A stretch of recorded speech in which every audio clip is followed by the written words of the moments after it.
السلام علیکم ورحمۃ اللہ تعالی وبرکاتہ۔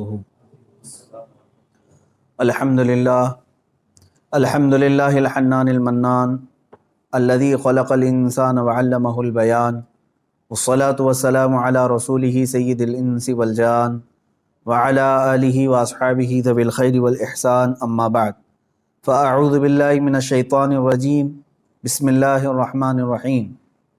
انا انزلناہ فی لیلۃ القدر وما ادراک ما لیلۃ القدر لیلۃ القدر خیر من الف شہر تنزل الملائکۃ والروح فیہا بإذن ربہم من کل امر سلام ہی حتی مطلع الفجر، صدق اللہ مولانا العظیم۔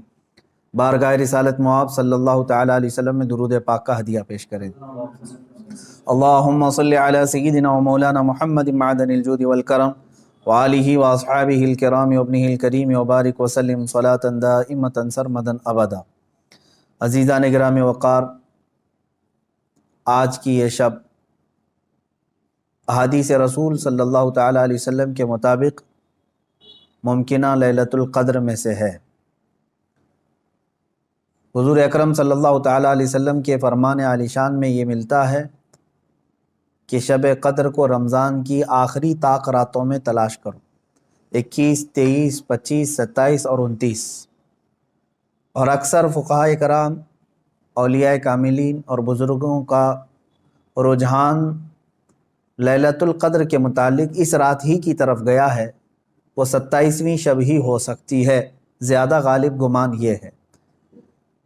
اور ہم لیلۃ القدر کو، شب قدر کو اس لیے بھی ڈھونڈتے ہیں کہ اس رات کی فضیلت میں میرے آقا صلی اللہ تعالیٰ علیہ وسلم نے ارشاد فرمایا، اس رات جو بھی مومن بندہ ایمان کے ساتھ کھڑا ہوا اپنے رب تعالیٰ کے حضور، رات میں عبادت کے لیے کھڑا ہوا، توبہ و استغفار کیا، تو حدیث پاک میں اللہ تعالیٰ اس کے پچھلے تمام گناہوں کو معاف فرمائے گا۔ اس لیے لیلۃ القدر کی جستجو میں ہر مومن رہتا ہے کہ اس رات کو اگر اللہ تبارک و تعالیٰ نے معاف کرنا ہے، اس میں میرا بھی نام شامل ہو جائے تو پچھلے سابقہ تمام گناہ معاف کر دیے جائیں گے۔ اللہ تبارک و تعالیٰ ہمیں لیلۃ القدر کی برکتیں عطا فرمائے اور سابقہ خطاؤں اور گناہوں کو مولا معاف فرمائے۔ میں تمام مومنین سے یہی کہوں گا کہ یہ رات جس کے متعلق قرآن کہتا ہے لیلۃ القدر خیر من الف شہر، یہ ایک شب قدر جو ہے، ایک لیلۃ القدر، ایک رات 1000 مہینوں سے افضل ہے۔ 1000 مہینوں سے افضل ہے۔ 1000 مہینے کئی سالوں میں ہو جائیں گے۔ جب آپ اس کو ترتیب دیں گے 1000 مہینے تو کتنے سال بن جائیں گے؟ تو یہ اتنے سالوں سے بہتر ایک رات ہے۔ یوں سمجھ لو پوری زندگی عبادت کرنا ہے ایک طرف، اور لیلۃ القدر کی اس مقدس گھڑی میں عبادت کرنا ہے ایک طرف۔ اس لیے اس رات کو ضائع ہونے نہ دیں۔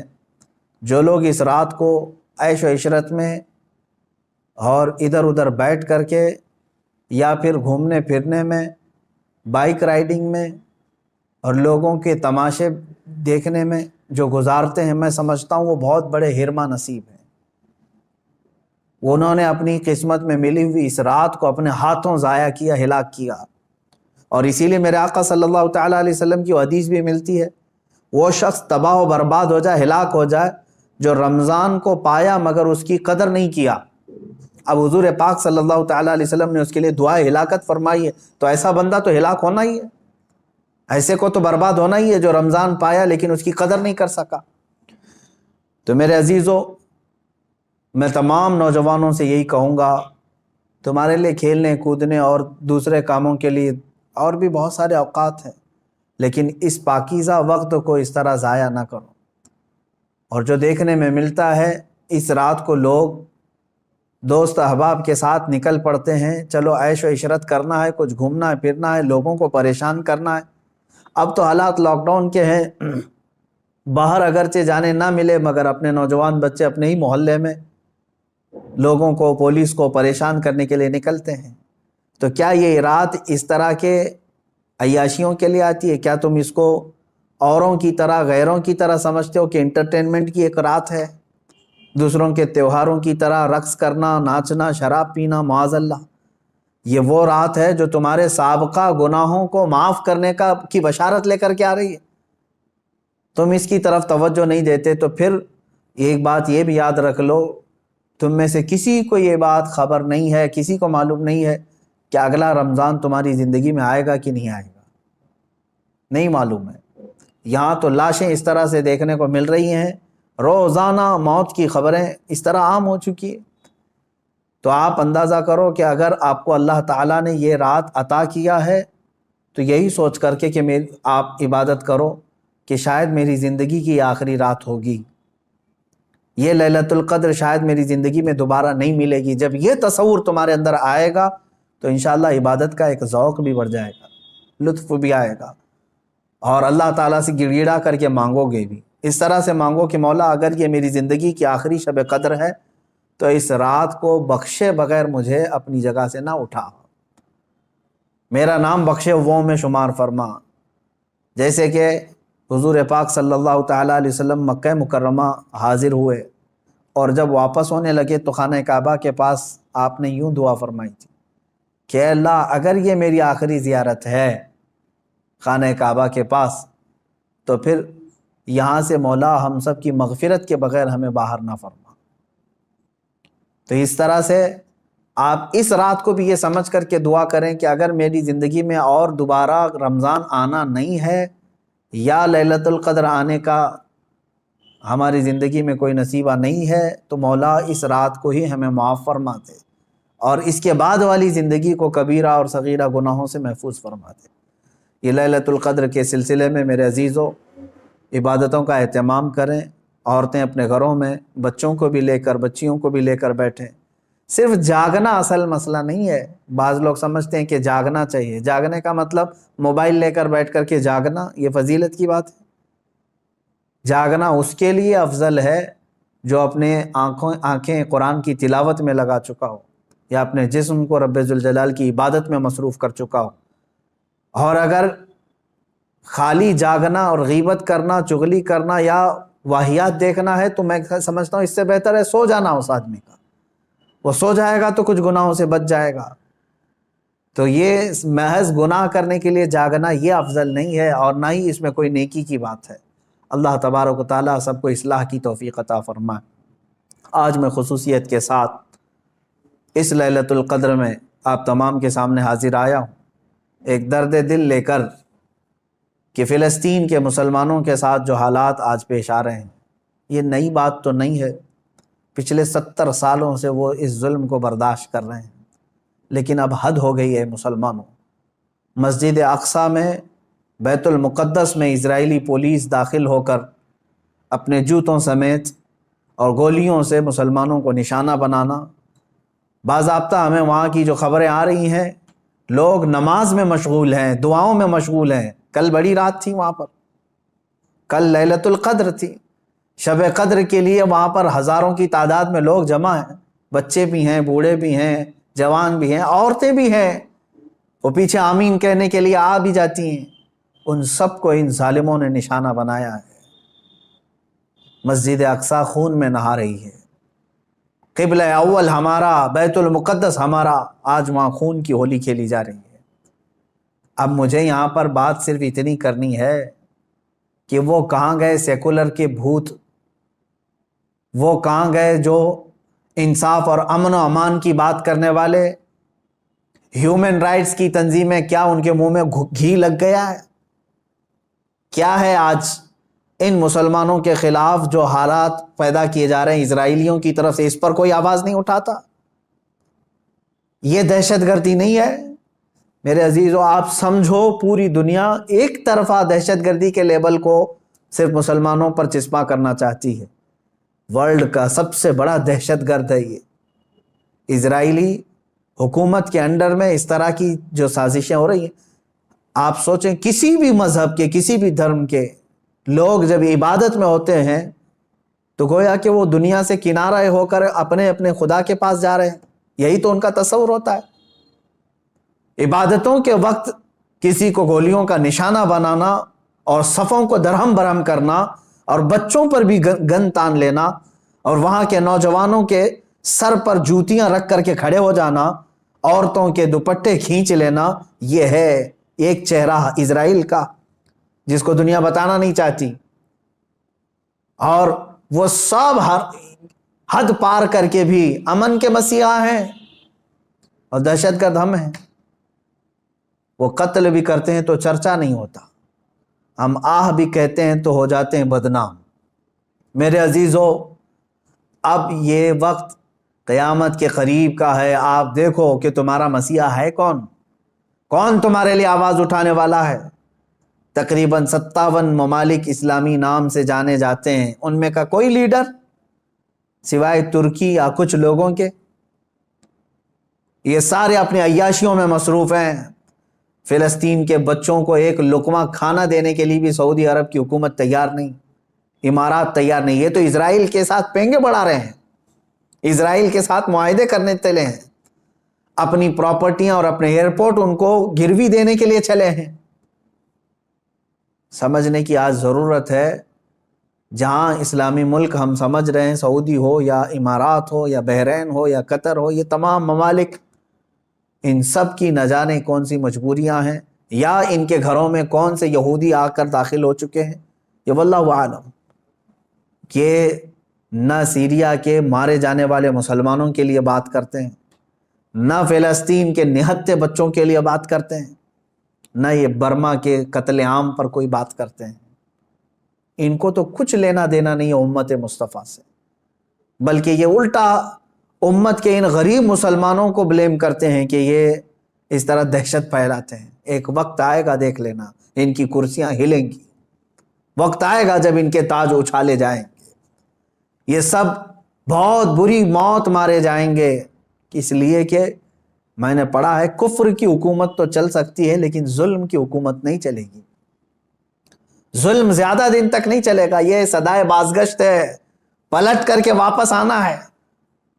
آپ کو پتہ ہے، میں نے دیکھا ہے فلسطین کے بہت سارے لوگوں کو جن حالات میں وہ زندگی گزار رہے ہیں، اللہ کی پناہ، 35 سال 40 سال سے ان کی مارکیٹوں پر کرفیو لگی ہے۔ کرفیو سمجھتے ہیں، ایک دن 2 دن کرفیو لگے تو ہمارے دکانوں پر تالا، اور 40 سال سے کرفیو لگا کر کے رکھے ہیں کچھ مارکیٹس میں، بازاروں میں، دکانوں پر جالے لگ چکے ہیں، بہت ساری پراپرٹیاں اور جائیدادیں ہڑپ کر کے اسرائیلی غصب کر کے بیٹھے ہوئے ہیں۔ یہ ساری کی ساری چیزیں بنا ان عرب لیڈروں کی اجازت کے اور ان کی منظوری کے نہیں ہو رہی ہیں۔ یہ سب میں ان لوگوں کی ہمدردیاں شامل ہیں۔ انہوں نے سعودی ہو یا جتنے بھی یہ مسلم کنٹریز ہیں، فلسطین کے بچوں کے خون پر اپنی کرسیاں بچھائے ہوئے ہیں۔ آج ہمیں درد ہوتا ہے اس بات کا میرے عزیزوں کہ اب مسجد اقصیٰ کو بھی انہوں نے پامال کر دیا، مسجد اقصیٰ کے اندر داخل ہو کر کے اپنی گن کو اٹھا لیا اور عبادتوں کی اور صفوں کو وہاں پر درہم برہم کر دیا۔ اب یہ تمہارے سمجھنے کا وقت آ چکا ہے، اب مسلمانوں تمہارے اتحاد کا وقت ہے۔ لیکن ہم تو یہاں سے آواز اٹھاتے ہیں، جتنا ہو سکے میں بیدار کرنے کے لیے آواز اٹھاتا ہوں، ورنہ رہ رہ کے 100 زخموں کا خیال آتا ہے، کس زخم پر ہم بات کریں آج۔ اسی لیے وہ حالی کا شعر مجھے یاد آتا ہے، رسول پاک کی طرف مخاطب ہو کر کے حالی نے کہا تھا، اے خاصان رسول وقت دعا ہے، امت پہ تیرے وقت عجب آ کے پڑا ہے۔ آج یہی حال تو ہے امت پر، ایسے حالات کہ ہماری بہنیں بہت چیخ رہی ہیں اپنی عزت کے لٹنے پر، ہماری ماؤں کو بے آبرو کیا جا رہا ہے، لیکن ان کی مدد کے لیے اٹھنے والا کوئی شہسوار نظر نہیں آتا۔ مشرق سے مغرب تک، شمال سے جنوب تک ایک چپی اور ایک خاموشی ہے، ایک ایسا سنسان ماحول ہے کہ سب اپنوں میں اور اپنے آپ میں مست ہیں۔ تمہیں معلوم ہے آج ہم افطاری کے لیے بیٹھتے ہیں تو بڑی بڑی نعمتیں کھا لیتے ہیں، ان بچوں کا کیا ہوتا ہے جن کی افطاری کے وقت ان کے باپ اور ماں کی لاشیں سامنے رکھی رہتی ہیں؟ رمضان المبارک ان کا ہر سال اس طرح سے خون میں نہلا دیا جاتا ہے، یہ کون سا انصاف ہے؟ یہ امریکہ جو ہیومن رائٹس کی بات کرتا ہے، دنیا کو انصاف اور جمہوریت دینے کا علم بردار کہلاتا ہے، یہ سب کے سب ان فلسطینیوں کے قتل عام پر خاموشی اختیار کیے ہوں، کہاں ہے وہ اقوام متحدہ، کہاں ہے وہ UN ہے؟ وہاں پر ان چیزوں کی بات نہیں ہوگی۔ ہاں اگر ایک اسرائیلی مارا گیا یا ایک یہودی یا ایک عیسائی مارا گیا تو اس کے لیے تو بوال ہوگا۔ مسلمانوں کا خون سستا ہو چکا ہے، مسلمانوں کا خون بہت عام ہے کہ ان کو کوئی بھی بہا دے۔ اے مسلمانوں، اس لیے آج تمہیں واپس اپنے اسی قدم پر آنے کی ضرورت ہے جہاں پر رسول پاک نے تمہیں چھوڑا تھا۔ میرے آقا صلی اللہ تعالیٰ علیہ وسلم نے جو نقوش ہمیں دیے وہاں پر تمہیں واپس آنے کی ضرورت ہے۔ تم اگر دنیا کی رضامندی کے لیے اپنے آپ کو بیچتے ہو، چند لوگوں کی رضا کے لیے اپنے آپ کو بدلتے ہو، تو یاد رکھنا یہ دنیا کبھی تم سے راضی نہیں ہوگی، کبھی راضی نہیں ہوگی۔ کیوں نہ ہم رسول پاک صلی اللہ تعالیٰ علیہ وسلم کی رضا کے کام کریں، اللہ اور اس کے رسول راضی ہو جائیں، تو پھر ہماری وہ سابقہ قوت لوٹ آئے گی جس قوت سے قیصر و کسریٰ کانپتے تھے۔ وہ ایمانی غیرت واپس لوٹ آئے گی جس سے وقت کا چنگیز خان بھی ہل جاتا تھا، تھر تھر کانپتے تھے۔ وہ ایمانی غیرت اور حمیت واپس آ جائے گی۔ شرط صرف اتنی ہے، ان کنتم مؤمنین، تم سچے نبی کے غلام ہو جاؤ۔ ولا تہینوا ولا تحزنوا وانتم الاعلون، میرے رب کا وعدہ ہے کہ تم غم نہ کرو، پریشان مت ہو، تم بلند ہوگے، لیکن اس کے ساتھ ایک شرط ہے کہ تم نبی کی وفاداری تو کرو، غلامی میں تو آ جاؤ۔ آج فلسطین ہے، اس کے بعد شام ہے، اس کے بعد عراق ہے، اس کے بعد یمن ہے، پھر افغان ہے، برما ہے، یہ سب جگہ مذبح خانہ بنا ہوا ہے۔ جانور بھی اتنے نہیں کاٹے جاتے جتنے وہاں کے انسان کاٹے جاتے ہیں۔ میرے عزیزو، آج کے ان حالات کو دیکھ کر کے مجھے اندازہ ہو رہا ہے اب رب تبارک و تعالیٰ کا یہ قہر ہی تو ہے کورونا۔ جب ظلم بڑھتا ہے تو بلائیں بھی پھیلتی ہیں۔ یہ جتنے ظالم ہیں دیکھ لینا یہ بلاؤں میں گرفتار ہوں گے۔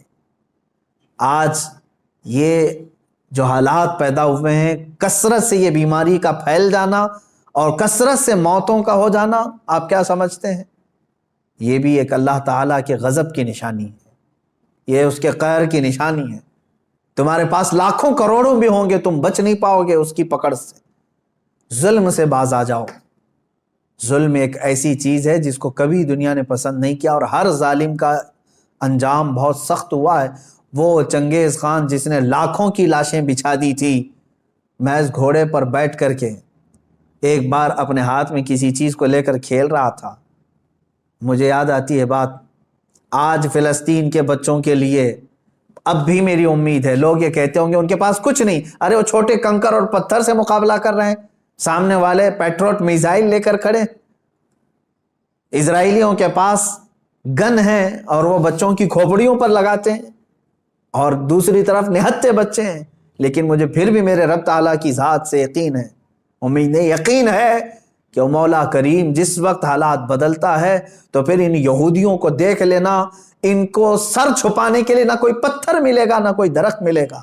میرے آقا صلی اللہ تعالیٰ علیہ وسلم کی حدیث ہے، قیامت کے قریب تم دیکھو گے ہر پتھر یہ تمہیں پکار کر کے کہے گا، اے مسلم آ جا ادھر میرے پیچھے، ایک یہودی چھپا اسے قتل کر دے۔ یہ حدیث پاک میں ہے، یہ مارے جائیں گے، ان کا بھی انجام برا ہوگا، سخت ہوگا۔ یہ ظلم کا جو ننگا ناچ ناچ رہے، ان کو کیا لگتا ہے کہ ہمیشہ ہی رہیں گے؟ یہ خود چین سے کبھی نہیں رہ سکتے۔ ذلت والے لوگ، انبیاء کا بے حساب قتل کیا جنہوں نے، پوری دنیا کی آج چین و سکون کو غارت کرنے والا یہ اسرائیل کیا سمجھتا ہے کہ ہمیشہ ان کی حکومت قائم ہو جائے؟ میرے رب تبارک و تعالیٰ کا انتقام بہت قریب ہے، بہت قریب ہے۔ میں جو بات عرض کر رہا تھا وہ یہ ہے کہ فلسطین کے بچوں کے لیے اب بھی انشاءاللہ العزیز امید ہے، آئے گی۔ چنگیز خان ظالم تھا، اس نے انسانوں کی کھوپڑی سے مینار بنانے کا بھی حکم دے دیا تھا۔ اتنے قتل کرتے تھے، جس راستے سے وہ گزرتے پورے گاؤں کو جلا کے چلے جاتے تھے، کوئی نشانی نہیں رکھتے تھے۔ منگولیا کے رہنے والے یہ چنگیز خان نے ایک وقت ایسا آیا کہ تقریباً کئی 100 لوگوں کو، مسلمان بھی تھے اس میں اور دوسرے بھی تھے، قید کر کے لایا اور کھڑا کر دیا۔ قتل عام کا حکم تھا، 3 صفیں لگی ہوئی تھی، اس میں علماء تھے اکثر، ایک بڑی عمر کے بزرگ بھی اس میں کھڑے تھے، وہ پہلی صف میں تھے۔ تو جلاد کو اس نے حکم دیا، چنگیز خان اپنے گھوڑے پر بیٹھا ہوا تھا، حکم دیا کہ قتل کرو۔ تو پہلی صف کو جب قتل کرنے لگا جلاد، تو بڑی عمر والے جو تھے، وہ ایک بزرگ، وہ دوسری صف میں پیچھے چلے گئے کہ پہلی صف والوں کے سب سر اڑا دیے گئے، سب قتل ہو گئے۔ چنگیز خان دیکھ رہا تھا کہ ایک بوڑھا پہلی صف سے دوسری صف میں جا رہا ہے، دوسری صف کے قتل کا حکم ہو گیا، تو وہ بوڑھے میاں تیسری صف میں چلے گئے کہ بچ جاؤں کہیں سے۔ چنگیز یہ چیز دیکھ کر کے ہنس رہا تھا، کہکا مار رہا تھا، دوسری صف کے بھی پورے لوگ قتل ہو گئے، تیسری صف جب بچی تھی، تب چنگیز خان نے اس بوڑھے کو مخاطب کر کے کہا، بڑے میاں یہ آخری ہے، پہلی سے تم دوسری میں آ گئے، دوسری سے تیسری میں آ گئے، میں دیکھ رہا ہوں مسلسل تم کو، اب پیچھے کوئی صف نہیں، آگے میری تلوار ہے، بتاؤ اب کہاں جاؤ گے، اب کون بچائے گا؟ اس بزرگ نے کہا، میرے رب کی ذات سے اب بھی مجھے امید ہے، میرے اللہ سے مجھے اب بھی امید ہے، وہ اگر چاہے تو اب بھی مجھے بچائے گا۔ کہا کہ اب کوئی صورت ہی نہیں ہے تمہارے بچنے کی، قتل عام کا حکم تھا، تیسری صف کے لوگوں کو قتل کرنے کا آرڈر دیا ہی تھا۔ اچانک وہ کوئی چیز لے کر کے اپنے ہاتھ میں کھیل رہا تھا چنگیز خان، اس کے ہاتھ سے وہ گر گئی، وہ چیز جیسی گری وہ جھک کر کے اٹھانے گیا تو گھوڑا ڈر گیا، اس کا ڈر کر کے بدک گیا اور ایسا دوڑا کہ چنگیز کے پیر جو ہے اس کے زین میں پھنسے رہ گئے اور سر نیچے لٹکا رہ گیا، اور گھوڑا اتنا سرپٹ دوڑتا گیا کہ اس کا سر جو ہے پتھروں سے ٹکراتا چلا گیا، اتنا ٹکرایا، لوگ پکڑنے کی کوشش کرتے رہے، گھوڑا کسی کے ہاتھ میں نہیں آیا۔ وہ بہت اعلیٰ نسل کا گھوڑا تھا جو چنگیز استعمال کرتا تھا۔ وہ گھوڑا بھاگتا رہا یہاں تک کہ بہت دیر کے بعد جب چنگیز خان کے گھوڑے کو قابو میں کیا گیا، اس کا سر جو ہے کئی پتھروں سے ٹکرا چکا تھا، اور اس کے بعد اس کی موت آ چکی تھی، موت آ گئی۔ اس بابا نے کہا تھا، اب بھی اگر اللہ چاہے تو مجھے بچا لے گا، ظالم اگر سر پر بھی کھڑا ہے، گردن پر تلوار بھی ہے، اگر رب تبارک و تعالیٰ چاہے تو ظالم کو اسی وقت اس کے انجام تک پہنچاتے۔ آج بھی اسرائیل نے اگر حد کر دیا، بچوں کے خون، عورتوں کے خون کو مسجد اقصی میں بہا دیا، تو یاد رکھنا رب تبارک و تعالیٰ دیکھ رہا ہے۔ وَمَا اللَّهُ بِغَافِلٍ عَمَّا يَعْمَلُ الظَّالِمُونَ، اللہ ہرگز ظالموں کے کام سے غافل نہیں۔ إِنَّمَا يُؤَخِّرُهُمْ لِيَوْمٍ تَشْخُصُ فِيهِ الْأَبْصَارُ، ہاں وہ تھوڑا مؤخر کرتا ہے اپنی پکڑ کو، لیٹ کرتا ہے، دیر کرتا ہے پکڑ کو، کیوں؟ تاکہ سارے لوگ اس کا انجام دیکھ سکیں، سارے لوگ اس کا انجام دیکھ سکیں۔ وہ تھوڑا سا ڈیلے کر کے بعد میں پکڑ کرتا ہے، اور جو ڈھیل ہوتی ہے اس کو کوئی یہ نہ سمجھ لے کہ وہ جو کر رہا ہے اچھا کر رہا ہے۔ لیکن میں تمام مسلمانوں سے کہنا چاہوں گا، اب بعض لوگ تو اپنی تسبیح اپنے مسلح پر تو آئی گئے ہیں کہ چلو فلسطین کے بچوں کے لیے دعا کرنا ہے۔ ظاہر سی بات ہے، اب دعا کے علاوہ بہت سارے لوگوں کے پاس بچا کیا ہے، آج یہی حالات ہیں ہمارے۔ لیکن ساتھ میں نوجوانوں سے کہنا چاہوں گا، اٹھو وہ گر نہ حشر نہ ہوگا پھر کبھی، دوڑو کے زمانہ چال اپنی چل گیا، جو چنگاری وہاں پر، جو آگ وہاں پر لگی ہے، اس کی چنگاریاں تمہارے گھر میں آنے پر دیر نہیں لگے گی۔ یاد رکھنا، پڑوس کے گھر میں اگر آگ لگی ہے تو چادر تان کر کے سو جانا یہ بیوقوفی ہے کہ اس گھر کی آگ کی چنگاریاں تمہارے گھر کو بھی جلا کر خاک کر سکتی ہیں۔ یہ تمہیں جگانے کے لیے، بیدار کرنے کے لیے ہے۔ جہاں جہاں تم ظلم کی یہ تمام داستانیں سن رہے ہو، وہ چنگاریاں تمہارے گھر سے بہت قریب ہیں، تمہارے گھروں کو خاکستر کرنے کے بھی منصوبے بنائے جا چکے ہیں۔ اس لیے ایمان کے ساتھ اور محبت مصطفیٰ کے ساتھ بیدار ہو جاؤ، قوت عشق سے ہر پست کو بالا کر دو، دہر میں نام محمد سے اجالا کر دو۔ مولا کریم، اے رب رحیم، اے غفور و رحیم مولا، آج کی اس مقدس رات ہم تیرے دربار میں دعا کرتے ہیں، اے رب ذوالجلال تو رحم اور کرم فرما دے، امت مصطفیٰ پر کرم فرما دے۔ اے اللہ، تیرے دربار میں ہم ہاتھ پھیلائے ہیں، فلسطین کے نہتے بچوں پر تو رحم فرما دے۔